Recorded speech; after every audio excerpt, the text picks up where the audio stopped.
আসসালামু আলাইকুম ওরহমতুল্লাহি ওবরাকাতুহু। প্রিয় দর্শকবৃন্দ, আল্লাহর অশেষ রহমতে আমরা সবাই ভালো আছি, এই কামনাই করি। আজকে আমরা এমন একটি গুরুত্বপূর্ণ বিষয় নিয়ে আলোচনা করব যা আমাদের জীবনের প্রতিটি ধাপে অত্যন্ত প্রয়োজনীয়, আর তা হল ধৈর্য বা সবর। আমরা সবাই জীবনে বিভিন্ন পরিস্থিতির সম্মুখীন হই, কখনো সুখ আসে, কখনো দুঃখ।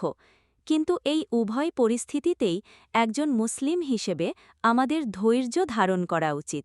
ইনশাআল্লাহ, আজকের ভিডিওতে আমরা কোরআন ও সুন্নাহার আলোকে ধৈর্যের গুরুত্ব, এর প্রকারভেদ এবং এর পুরস্কার সম্পর্কে জানব।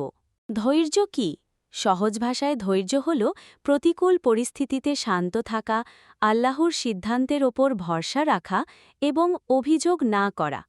আল্লাহ তাআলা কোরআনে বহু আয়াতে ধৈর্যের কথা বলেছেন, যেমন সূরা বাকারা আয়াত ১৫৩তে আল্লাহ বলেন, হে মুমিনগণ, ধৈর্য ও সালাতের মাধ্যমে সাহায্য প্রার্থনা করো, নিশ্চয় আল্লাহ ধৈর্যশীলদের সাথে আছেন।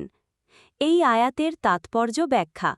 আল্লাহ আমাদের বলছেন যে কঠিন সময়ে তার সাহায্য পেতে হলে ধৈর্য ও সালাতের আশ্রয় নিতে হবে। আল্লাহ নিজে ধৈর্যশীলদের সাথে থাকেন, এর চেয়ে বড় পুরস্কার আর কি হতে পারে? ধৈর্যের প্রকারভেদ। উলামায়ে কেরাম ধৈর্যকে প্রধানত ৩ ভাগে ভাগ করেছেন। ক.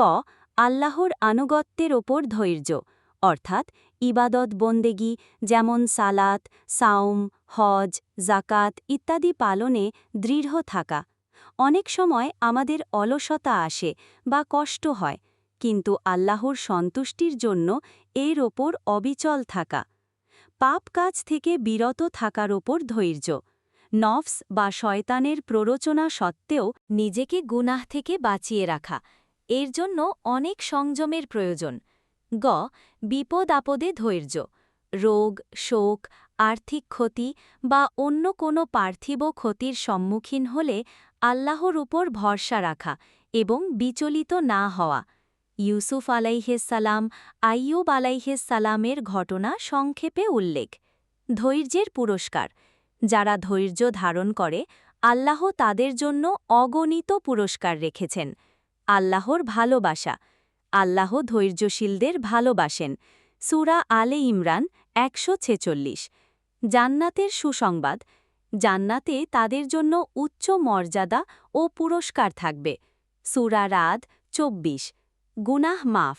ধৈর্যের মাধ্যমে আমাদের গুনাহসমূহ মাফ হয়ে যায়। মানসিক শান্তি। ধৈর্য আমাদের মনকে শান্ত রাখে এবং দুশ্চিন্তা কমায়। দুনিয়ায় বরকত। আল্লাহ ধৈর্যের বিনিময়ে আমাদের দুনিয়ার জীবনেও বরকত দান করেন। হাদিস শরীফের উদাহরণ।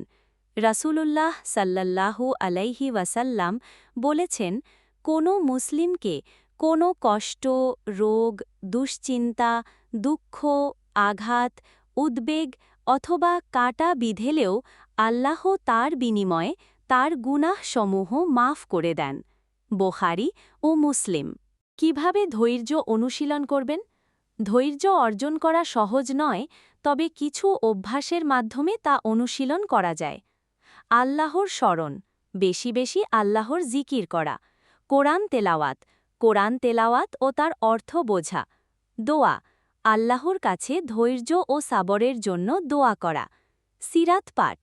নবী রাসূল ও সাহাবীদের ধৈর্যের ঘটনা থেকে শিক্ষা গ্রহণ করা। ধৈর্যশীলদের সাহচর্য। যারা ধৈর্যশীল তাদের সাথে সময় কাটানো। প্রিয় দর্শকবৃন্দ, ধৈর্য হল ঈমানের অর্ধেক। এর মাধ্যমে আমরা আল্লাহর নৈকট্য লাভ করতে পারি এবং দুনিয়া ও আখিরাতে সফল হতে পারি। আসুন আমরা সবাই আমাদের জীবনে ধৈর্যের গুণকে ধারণ করি এবং প্রতিটি পরিস্থিতিতে আল্লাহর ওপর ভরসা রাখি। আল্লাহ যেন আমাদের সকলকে ধৈর্য ধারণ করার তৌফিক দান করেন। আমিন। আমাদের ভিডিওটি ভালো লাগলে লাইক করুন, শেয়ার করুন এবং আমাদের চ্যানেলটি সাবস্ক্রাইব করে আমাদের সাথেই থাকুন। জাযাকাল্লাহু খাইরান। আসসালামু আলাইকুম ওয়া রাহমাতুল্লাহি ওয়া বারাকাতুহু।